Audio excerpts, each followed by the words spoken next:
ಅಹಮದಾಬಾದ್ನಲ್ಲಿ ವಿಮಾನ ದುರಂತ ಪ್ರಕರಣ ಸ್ಮಶಾನವಾದ 297 ಜನ ಬಲಿ ಪಡೆದ ಜಾಗ.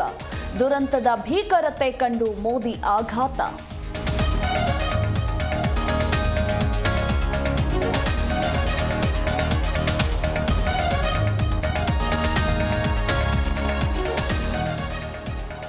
ಬ್ಲ್ಯಾಕ್ ಬಾಕ್ಸ್ ಪತ್ತೆಯಿಂದ ತಿಳಿಯುತ್ತಾ ರಹಸ್ಯ.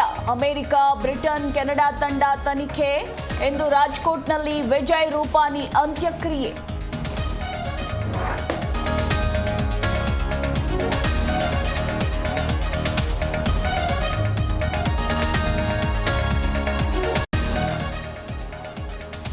ಇರಾನ್ ಮೇಲೆ ಇಸ್ರೇಲ್ ದಿಢೀರ್ ದಾಳಿ. ಅಣುಸ್ಥಾವರಗಳನ್ನೇ ಗುರಿಯಾಗಿಸಿ ವೈಮಾನಿಕ ಅಟ್ಯಾಕ್. ಕಮಾಂಡರ್ ಸೇರಿ ನ್ಯೂಕ್ಲಿಯರ್ ವಿಜ್ಞಾನಿಗಳು ಖತಮ್.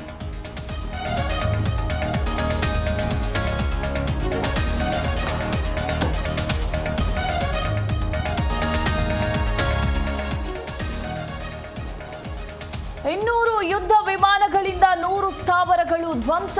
ಇಸ್ರೇಲ್ ಜೊತೆ ಒಪ್ಪಂದ ಮಾಡಿಕೊಳ್ಳುವಂತೆ ಇರಾನ್ಗೆ ಟ್ರಂಪ್ ಒತ್ತಾಯ. ಮೋದಿಗೆ ಕರೆ ಮಾಡಿದ ಇಸ್ರೇಲ್ ಪ್ರಧಾನಿ.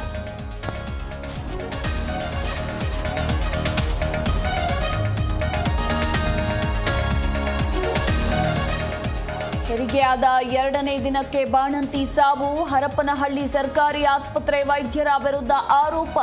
ಹಸಗೂಸು ಹಿಡಿದು ಕುಟುಂಬಸ್ಥರ ರೋಧನೆ.